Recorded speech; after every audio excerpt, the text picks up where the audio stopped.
yang pertama saya mohon izin kepada para senior dan juga kawan-kawan yang basic ilmunya adalah epigrafi. Saya sebenarnya orang asing di sini, tapi saya berterima kasih sudah diterima sebagai keluarga dan hari ini saya diperkenankan untuk belajar membaca prasasti.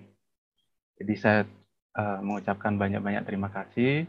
Dan yang kedua, saya mohon izin kepada leluhur karena akan membaca ini. Karena dari tadi sepertinya ada banyak halangan dari Mbak Ame.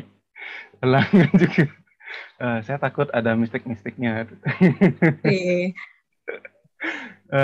Judul dari presentasi saya hari ini adalah Prasasti Kehence, Keping Puzzle Bali abad ke-12. Saya pilih judul itu karena tidak mengerti bagaimana sebenarnya susunan terminologi atau susunan akademis, ya susunan penelitian epigrafi. Jadi saya cari aman saja. Jadi agak romantis.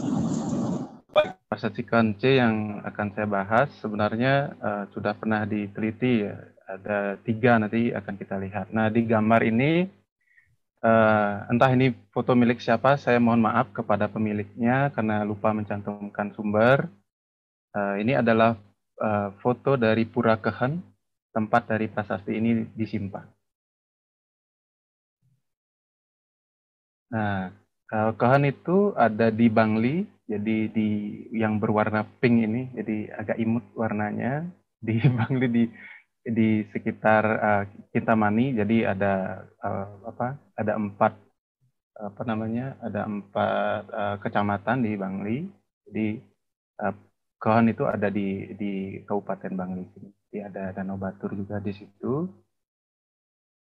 Nah, ada 3 yang pernah membahas ini. Yang pertama Goris tentu saja. Terus yang kedua selanjutnya adalah Cullen Fields kalau tidak salah di dalam Epigraphia Balika. Dan saya berterima kasih kepada Bapak Gunawan Sambodo ya karena mengirimkan foto ini. Terus terang saya tidak punya dan saya berterima kasih. Dan saya mendapatkan informasi baru juga di tulisan dari Cullen Fields ini. Ternyata sudah di mention oleh Cullen Fields bahwa di rechter side-nya, jadi di sebelah kanan dari prasasti ini ada berdelos guru, jadi ada gambar seorang guru begitu. Tidak jelas guru siapa sebenarnya yang dimaksudkan, tapi beliau juga mention bahwa dia memiliki vier armaiche, jadi ada 4 tangan gitu ya. Tapi saya tidak mengerti dengan kata in Majapahit Stralenkrans ini, jadi semacam ada tanda-tanda dari Kemajapahitan gitu. Itu membuat saya bingung. Nah, yang ketiga adalah berita penelitian arkeologi yang dikerjakan oleh tim tahun 1977. Sayang sekali saya hanya bisa membandingkan yang dilakukan oleh tim tahun 1977 itu dengan hasil pembacaan saya. Saya membaca prasasti dari fotonya. Jadi fotonya seperti berikut ini. Sayang sekali saya tidak bisa tahu seberapa panjangnya, tebal dari lempeng ini seberapa juga tidak tahu karena di link dari Leiden tidak mencantumkan itu. Lebarnya juga tidak tahu, ruang tulis juga tidak bisa saya ukur, mohon maaf sekali. Bahannya konon tembaga, terus tekniknya barangkali dipahat. Saya pikir dipahat ya, bukan ditoreh karena dari segi bentuk aksaranya yang agak sedikit kekakuan begitu ya. Foto ini dipublikasikan atau dibuat tahun 1921. Saya sudah menelusuri kenapa bisa prasasti-prasasti ini difoto, tapi sumber-sumbernya tidak saya temukan. Jadi itu sekarang sebenarnya koleksi dari fotografi Karen Institute. Jadi tahun 1921 sebelum Indonesia merdeka. Dan setelah Indonesia merdeka, Boris mengeluarkan bukunya. Bahasanya jelas adalah bahasa Jawa kuno dengan campuran dari Sanskerta sedikit seperti kata dasa, itu jelas adalah bahasa Sanskerta, ada Sami begitu, bahasa Sanskerta, ada bahasa Jawa kuno juga, seperti kata sira itu jelas adalah bahasa Jawa kuno. Aksaranya kalau tidak salah ini Bali kuno ya, karena ditemukan di Bali. Gitu. Yang dimaksudkan oleh Cullen Fields tadi adalah ini, jadi ada semacam gambar atau figur. Jadi sebenarnya saya juga kurang tahu ini siapa, tapi berdasarkan wawancara dengan adik saya, dia mengasumsikan ini adalah Siwa begitu karena ada camara, terus ada kendi ini apa ya namanya? Saya lupa itu di arkeologi itu. Dan ada mata ketiga di dahinya. Karena itu mungkin saja ini Siwa, memang benar-benar Siwa. Karena di beberapa bagian, ada satu bagian nama Siwaya itu disebutkan, terutama ketika menyebutkan nama raja, yakni Paramiswara. Digelar sebelum nama gelar itu menyebutkan sejenis mantra nama Siwaya. Nah, tahun terbitnya adalah ISAKA 1126 seperti yang sudah saya salin atau alih aksarakan. Saya mohon maaf juga tidak tahu tentang bagaimana menyalin yang baik. Jadi W itu saya ganti dengan V saja sebagaimana kebiasaan yang sering saya lakukan di lontar begitu ya. Jadi saya tidak membahas tentang bagaimana alih aksara itu, tapi yang bisa saya sampaikan di sini adalah bahwa tahunnya adalah 1126 Wesaka, jadi itu adalah bulan ke-10. Terus karena ada Makawa itu saya asumsikan bahwa itu adalah Maulu, di perhitungan hari yang 6, K Kaliwon itu perhitungan hari 5, dan Wa saya menduga itu adalah Berhaspati, jadi perhitungan hari yang 7. Brahaspati itu Kamis kalau di bahasa Indonesia. Nah, jadi setelah saya terjemahkan Kamis Kliwon, Maulu Krulut. Jadi kalau hari ini adalah Krut Merakeh, jadi ini minggu lalu ya dibuat ya. Sangat dekat. Hari ke-10 paruh terang bulan ke-10. Hari ke-10 itu saya dapat dari Titi Dasami. Jadi ada Dasami itu paruh terang hari ke-10. Sukla Paksa ya itu paruh terangnya. Tahun 1204 Masehi. Nah, ada beberapa pertanyaan sebenarnya bagi saya sendiri, terutama Wa ini. Saya sebenarnya sempat menduga itu Pa, tapi ternyata memang bukan. Ya. Saya salah, ternyata itu memang benar Wa. Yang saya terjemahkan tadi menjadi Werhaspati. Tetapi menurut perhitungan Wariga atau Jyotisa yang masih diwarisi di Bali, ini kurang cocok begitu. Nanti akan saya tunjukkan di mana kurang cocoknya. Lalu saya bandingkan dengan dua prasasti yang lain. Cempaka A 1103 Saka. Di sini ada Maulu juga. Maulu, Pa itu Paing, Bu itu Buddha. Waraning wayang-wayang. Jadi Sukla Paksa juga. Prasasti ketiga adalah Cempaka C 1246 Saka. Sukla Paksa Wage, Wa itu Was, sorry. Pa itu Pon, Ra itu Radite.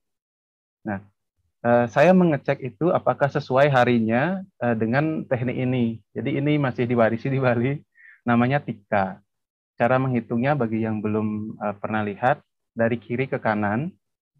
Jadi ini dari kiri, jadi saya tunjuk dengan kursor ya. Ini jumlahnya 30 ke sini, ke arah kanan ini, itu adalah jumlah dari wuku. Jadi ada 30 wuku. Lalu yang ke bawah ini yang vertikal berturut-turut dari 1, 2, 3, 4, 5, 6, 7 ini adalah minggu. Jadi sini perhitungan 7, di sini ke 30. Nah, perhitungan 5 yang tadi saya sebutkan sebagai Humanis, Paing, Pon, Wage, Kliwon itu bisa kita lihat dengan melihat tanda bulatan ini. Jadi ini Kliwon semua, Kliwon, Kliwon, Kliwon, Kliwon, Kliwon. Cara menghitungnya dari atas ini, misalkan di sini Kliwon, Kliwon, Humanis, Paing, Pon, Wage, Kliwon, Humanis, Paing, Pon, Wage, Kliwon, terus begitu, jadi selalu tepat dia. Nah, berdasarkan cara itu ya, saya mencoba untuk melihat prasasti Kance ini penanggalannya. Nah, sedangkan yang hari yang 6, Tungleh Haryang Wurung Paniron Was Maulu itu bisa dihitung dari ujung kiri atas paling ujung ini ke samping sini ke kanan. Jadi Tungleh Aryang Wurukung Paniron Was Maulu, Tungleh Aryang Wurukung Paniron Was Maulu. Nah kalau misalkan habis, kalau mau ke bawah dia harus diulang lagi Tungleh Aryang Wurukung Paniron Was Maulu. Jadi bisa dihitung sebenarnya ketepatan itu.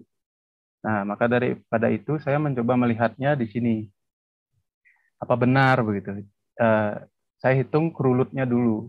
Tadi cinta landap ukir kulantir tolu gumrag wariga warigadian nyurwangi sungsang dungulan kuningan langkir mendang sio pujut hang kerulut. Jadi tepat di sini kerulut. Lalu kliwon. Kliwon kita lihat bulatannya. Kliwon ada dua di hari Senin dan hari Sabtu. Nah saya hitung dulu cari maulunya. Tungleh Aryang Warukung Paniron Was Maulu, Tungleh Aryang Warukung Paniron Was Maulu, Tungleh Aryang Warukung Paniron Was Maulu. Jadi tepat ma dan kaliwonnya tepat dan juga wukunya. Sedangkan Waw Rahaspati itu tidak tepat dia. Jadi perhitungannya di soma, sebenarnya ca harusnya.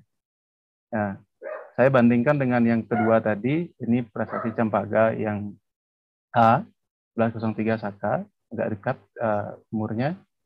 Ini sesuai. Jadi kalau misalkan di sini tadi kerulut, kita lanjut saja kerulut, merakeh, sambir, mendangkungan, mata, uye, mengalir, perambakat, balu, ugu, wayang. Jadi waraning wayang-wayang tepat. Kita cari juga Budanya. Jadi Buddha itu hari Rabu. Paradite, Somo, Anggara, Buddha. Jadi di sini dia. Apakah dia paing? Nah, bisa dilihat juga. Di sini Kliwon, Umanis, paing. Jadi tepat. Apakah dia maulu? Kita lihat lagi. Tungleh Aryang Wurukung Paniron Was Maulu. Tungleh Aryang Wurukung Paniron Was Maulu. Tungleh Aryang Wurukung Paniron Was Maulu. Tungleh Aryang Wurukung Paniron Was Maulu. Tungleh Aryang Wurukung Paniron Was Maulu. Jadi tepat. Di tahun 1103 Saka itu tepat penanggalannya. Begitu pula di Waraning Dukut ini. Jadi tadi kan di wayang-wayang, itu Dukut wayang, Klau Dukut. Jadi coba kita lihat di Radite, jadi di kotak paling pertama, Pa dengan panjang itu adalah pon. Jadi bisa kita lihat dari sini, Kliwon, Menes, Paing, pon. Jadi tepat Radite pon. Apakah dia was? Hitung lagi dari sini, agak berat memang. Tungleh Aryang Wurukung Paniron Was Maulu, Tungleh Aryang Wurukung Paniron Was Maulu, Tungleh Aryang Wurukung Paniron Was Maulu, Tungleh Aryang Wurukung Paniron Was Maulu, Tungleh Aryang Wurukung Paniron Was. Jadi tepat. Tepat juga perhitungan itu. Jadi satu-satu yang tidak tepat adalah prasasti Kehente tadi. Apa sebabnya ya? Apakah karena pengalantaka atau potongan-potongan hari? Saya kira tidak. Karena yang dipotong itu biasanya adalah Purnama dan Tilem. Itu yang dihitung sebenarnya kalau menghitung. Jadi Sukla Paksa dan Kresna Paksanya yang dipotong. Itu tentang tanggalannya. Terus nama-nama yang disebutkan di prasasti ini ada 3. Yang pertama adalah Batara Guru Sri Adi Kunti Ketana. Yang kedua adalah Batara Parameswara Sri Wirama atau nama abisekanya Sri Danadi Raja Lancana. Itu ada di part 1B ya, jadi di versonya baris ke-4 sampai 5. Kemudian ada nama Bathari Sri Dana Dewi Ketu. Jadi ada 3 itu. Nah, yang membuat saya penasaran sebenarnya kata Batara yang sebenarnya dia mewakili nama maskulin sebenarnya. Tapi Batara Guru Sri Adi Kunti Ketana jelas adalah wanita.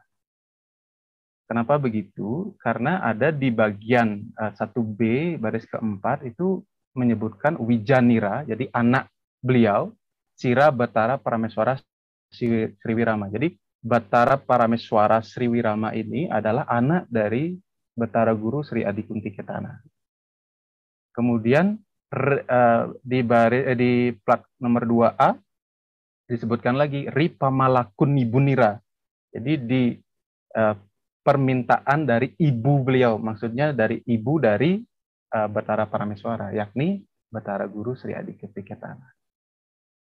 Jadi penyebutan Batara Guru untuk wanita itu apakah memang biasa, itu saya juga kurang jelas di situ.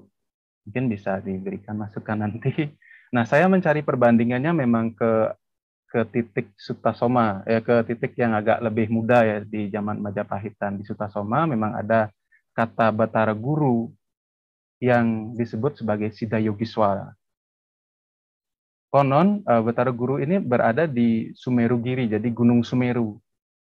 Mungkin maksudnya Sumeru yang ada di Jawa. Nah, kalimat ini ada di Sutasoma ketika Sutasoma sudah mendapatkan mantra Hradaya Dharani dari Durga. Jadi Durga mengatakan kepada Sutasoma, sebaiknya kamu ke situ, ke Sumeru Giri itu. Karena di YK Pertapaan Batara Guru. Karena disitulah pertapaan dari Batara Guru. Untuk melanjutkan pertapaannya maksud. Nah, Batara Guru, kata guru itu juga ada di Prasasti Cempaka C 1246 Saka tadi, Batara Sri Mahaguru, tapi bukan Batara Guru saja. Jadi sebenarnya masih meninggalkan pertanyaan, kenapa kata Batara itu bisa merepresentasikan lelaki, perempuan, padahal dia jelas maskulin. Yang kedua, nama Batara Parameswara Sri Wirama itu disebut juga Sri dan Adi Raja Lancana. Ada satu permintaan yang dikatakan oleh ibunya, jadi permintaannya lumayan berat. Dia diminta untuk mengembalikan penduduk Karaman Ibangli. Jadi Karaman dipakai. Karaman Ibangli ke desa mereka. Bahkan di sana juga disebutkan henti lunga tatas kajang tungtang lumut. Nah, saya mencari ini di Kamus Mulder sangat kesulitan kata tatas kajang tungtang lumut. Nah, tapi asumsi saya bahwa kata tatas kajang itu berarti jelas seperti kajang, jelas seperti kain. Tungtang lumut berarti yang tidak kelihatan seperti lumut atau yang tidak jelas seperti lumut. Jadi barangkali ini adalah gaya bahasa yang menunjukkan bahwa yang dimaksudkan adalah penduduk Bangli tanpa terkecuali. Kenapa begitu? Karena tapi alasan dari pemanggilan kembali itu untuk mengembalikan itu tidak jelas. Maksudnya kenapa penduduk Bangli ketika itu pergi begitu tidak disebutkan. Hanya dijelaskan kenapa mereka disuruh untuk kembali. Karena yang pertama adalah karena tistis asepi tanhana pinaka pemyaparanira ri Sanghyang Mandala. Jadi karena sepi Sanghyang Mandalanya. Jadi tempat pertapaannya itu sepi. Jadi mereka diminta untuk kembali. Dan perintah yang satu lagi adalah menambah Jataka. Jataka itu pemimpin di pertapaan itu. Itu terjemahan dari, nanti akan saya tunjukkan terjemahan dari mana. Itu kalimatnya ada di plat 2A di baris 1, Wuwuhani Jatakanira Sanghyang Mandala Ri Lokasarana. Jadi Sanghyang Mandala ini terletak di Lokasarana. Matangian, jadi itu sebabnya Pinarna Nira Paduka Batara Parameswara. Jadi kata Pinarna ini juga tidak ada di Kamus Mulder, yang ada hanya kata Parna atau diperintahkan begitu atau diminta begitu. Dijadikan gitu. Jadi Paduka Batara Parameswara itu kemudian diperintahkan Pekang Karamani Bangli. Nah, kalimat ini sebenarnya dari awal saya kurang jelas apakah Batara Parameswara yang diperintah atau Karamani Bangli. Tapi kalau saya menerjemahkan kata Pekang itu berarti itu juga, misalkan. Pekang itu berarti itu juga. Berarti yang diperintahkan adalah Paduka Batara Parameswara bersama dengan Karamani Bangli. Untuk lumaku Jataka, menjadi Jataka. Jadi menjalani hidup sebagai Jataka. Itu perintah yang sangat aneh bagi saya karena ada putra mahkota ya yang diperintahkan untuk menjadi Jataka, dan itu artinya dia tidak akan menjadi raja kalau sepengetahuan saya. Dan beliau diperintahkan menjadi Jataka di Sanghyang Mandala Lokasarana. Nah, akibat dari itu adalah Kapua lalu linesu sakoehning sadruya hajiania. Jadi karena beliau akan dijadikan Jataka, dilesukan dilemahkan begitu ya, semua miliknya, harta bendanya dilesukan. Karena Kinonira Batara Parameswara lumaku Jataka aja. Ini lebih jelas. karena diperintahkan olehnya. Nya itu maksudnya Batara Guru, Batara Parameswara Lumaku Jataka. Jadi memang betul bahwa Parameswara inilah yang menjadi Jataka di Sanghyang Mandala di Lokasarana. Jadi Sanghyang Mandala itu ada di Lokasarana. Nah, terjemahan dari Jataka saya dapat di beberapa sumber itu dari Zoetmulder, beliau bilang bahwa ini adalah kategori dari orang gitu. Is there a connection with divine? Jadi ada hubungan dengan apa ya? Keilahian begitu ya. Pencerahan. Astrologi juga ada casting of horoscope begitu. Jadi ada hubungannya dengan perbintangan itu. Atau Goris mengatakan bahwa itu juga ada hubungannya dengan in Babel Hestelike function gitu. Jadi Hestelike itu spiritual. Jadi ada fungsi spiritual. Gitu. Kemudian Granoka di kamus itu menyebutkan bahwa ini adalah jabatan kerohanian keagamaan. Jadi jelas ya bahwa Parameswara ini menjadi pemimpin di situ. Nah, saya melihat ini di seorang putra mahkota begitu menjadi pertapa itu di kasus Rakai Hinosi Sang Grama Wijaya Dharma Prasado Tunggadewi. Menjadi pertapa atau biksuni ini menurut Pak Agus Harismunanda karena beliau tidak tertarik dengan perebutan kekuasaan. Jadi itu di masa setelah Erlangga kalau tidak salah. Kemudian di buku dari Man ini ya Erlangga melarikan diri ke hutan. Jadi ada kasus lain lagi bersama Narotama dan menggunakan Walkaladara. Jadi ada 3 kasus sekarang bahwa ada raja begitu, ada putra mahkota, putri mahkota yang menjadi pertapa dan menggunakan Walkaladara. Nah, ini menerjemahkan Walkaladara itu menjadi kulit kayu. Nah, saya mengecek Walkala itu apa. Jadi ada satu lontar bernama Dasanama. Walkala itu adalah nama lain dari Daluang. Jadi Walkaladara itu adalah pakaian yang berasal dari Daluang. Nama lainnya Sirodika, Sikaratana, Walkala, Dalancang, Darajang. Dalancang sendiri juga ada Arya Dalancang. Itu juga nama tumbuhan. Kutawaringin juga nama tumbuhan. Kubon tubuh juga nama tumbuhan. Jadi ada banyak nama tumbuhan. Dan Bangli sendiri saya mencurigai dia adalah Bongli atau nama lain dari Bangli. Saya tidak tahu nama bahasa Indonesia dari Bangli, mohon maaf. Nah, ini adalah gambar dari Walkala itu, jadi sangat mungkin itu digunakan sebagai pakaian. Kalau di Bali dia digunakan untuk menulis kajang seperti gambar yang ada di kanan. Untuk upacara kematian. Ini aneh juga daunnya, jadi di yang muda sepertinya ini dia segitiga begini seperti Trisula ya dari Siwa. Tapi yang tua tidak. Ini aneh juga ini. Saya kurang tahu ya, saya tidak di ilmu perpohonan itu. Lalu nama yang ketiga adalah Batari Sri Dana Dewi Ketu. Yang jelas bahwa beliau ini adalah raja wanita dari Parameswara itu. Beliau bernama Paduka Batara Sri Dana Dewi Ketu. Itu beliau dimention di lembar 1B, baris ke-5. Dan ketika juga menyebutkan tentang Makara Dewi. Jadi Makara Dewi itu ada tempat ya, Makara Dewi namanya, itu di prasasti disebutkan sebagai Patirtanira Batara Guru. Jadi Patirtan dari Batara Guru Sri Adi Kunti Ketana bersama dengan si Paduka Parameswari, yaitu Sri Dana Dewi Ketu. Lalu nama beliau juga di-mention di lembar 4B, yakni berkaitan dengan Gua Merku. Nah, Gua Merku ini masih ada sampai sekarang, disebut Mergu sekarang, Gua Mergu. Kalau Makara Dewi disebutnya sebagai Taman Sari. Jadi Gua Merku sendiri sebagai Pekacahanira. Nah, saya mencari kata kaca itu tidak jelas sebenarnya artinya, tapi itu berhubungan dengan air juga. Di pojok kanan bawah itu ada gambar atau foto dari Taman Sari yang saya curigai sebagai petirtan itu tadi.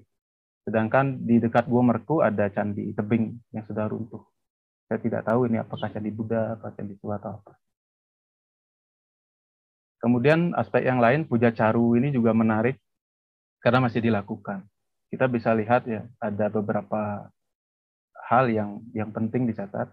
Jadi sebenarnya setiap tahun itu di setiap bulan ya sepanjang tahun itu setiap bulan mereka melakukan puja caru sebenarnya di hyang yang berbeda-beda. Ada hyang ukir, hyang tanda, hyang kehen, yang pandai begitu. Nah di hyang ukir ini di ke ulu jadi ke-8. Sebenarnya bulan-bulan ini sudah mulai akan masuk ya ke bulan ke-8. Jadi mereka akan melakukan caru dengan membunuh atau mengorbankan kebo cemeng, jadi kerbau hitam. Kemudian wong tanggahan, jadi orang tanggahan, saya tidak mengerti juga kenapa kata wong dipakai bukan tani. Wong tanggahan disebut, mereka mengeluarkan nasi ya 200. Ukurannya 200 tapi alat untuk mengukur tidak disebutkan. Kemudian hawannya Mareng Ukir turunan Kulon, jadi Kulon itu barat ya kalau tidak salah. Kemudian ada Wong Simpa Bunut. Tanggahan itu masih ada desanya. Simpa Bunut juga masih, letaknya tepat juga. Daha Mulih, sekarang disebut Demulih. Babalang juga masih ada. Bangli apalagi juga. Semua masih ada. Jadi mereka barangkali yang disebut sebagai Gebog Domas, bahkan lebih dari ini. Ada Sidewas, ada Penatahan. Desa-desa itu masih kena dan dimaksud sebagai Gebog Domas. Saya percepat saja nih. Jadi saya siapkan peta. Ini adalah yang ukir, tempat yang ke hulu tadi, mungkin bisa dilihat di sini, yang ukir. Ini yang ukir. Tanggahan itu ada di sini, di Kulon ini benar ternyata. Kemudian di sini, sebelah sini, di bawah ini ada Sidam Bunut yang tadi disebut sebagai Simpa Bunut. Kemudian Bangli di turunan Kidul memang benar. Babalang sekarang menjadi Bebalang di sini, memang ada itu. Daha Mulih yang di sini menjadi Demulih. Jadi untuk lebih jelasnya saya berikan contoh fotonya ini. Jadi Tanggahan Pekan itu masih ada. Sidem Bunut juga masih ada. Kemudian Babalang ada juga, Desa Pakraman Babalang. Kemudian Dusun Demulih juga masih ada. Semuanya masih ada yang disebutkan itu. Dan ini adalah foto dari puncak Hyang Ukir yang mereka juga sebut sebagai Hyang Api. Ini pemadam kebakaran, bukan karena di sana kebakaran, tapi memerlukan air di puncak itu. Kebetulan piodalan. Piodalan itu dilakukan setiap 6 bulan sekali. Nah, ini adalah pelinggih yang ada di tempat suci di Pura Hyang Ukir. Nah, ini ada tulisan Balinya juga. Ini disebut Palinggih Batara Sakti Hyang Ukir. Jadi masih dipuja di Meru Tumpang 3 ini. Dan mereka juga masih melakukan semacam iuran begitu. Yang tadi kena pembunuh kebo cemeng dan iuran sekul ya, 200 gitu. Tapi bentuknya sudah lain, jadi ini semacam bebanten budaya. Jadi mereka melakukan ngayah dekat-dekat sini odalanya. Jadi saya sudah sedikit mewawancarai penduduk di sana. Konon upacara dilakukan 2 kali, yakni pada hari Anggar Kasih Tambir, jadi minggu depan. Sekarang Merakih, minggu depan adalah Tambir. Dan di Purnama Koulu ini berbeda. Purnama Koulu itu carunya biasanya. Tapi menurut mereka tidak bisa melakukan ini setiap tahun lagi, karena biaya yang sangat besar. Jadi menurut informasi sekilas, mereka melakukannya setiap 9 tahun sekali. Kemudian satu lagi adalah Sanghyang Mandala Ri Lokasrana. Dari sebutannya, jelas ini adalah dihormati karena kata sandangnya Sanghyang. Karena Mandala itu nama tempat. Ri adalah bentuk dari kata depan atau preposisi. Yang biasanya di belakang preposisi pasti dia adalah adverbial yang menandakan lokasi atau waktu gitu, atau situasi. Jadi Lokasrana jelas adalah tempat.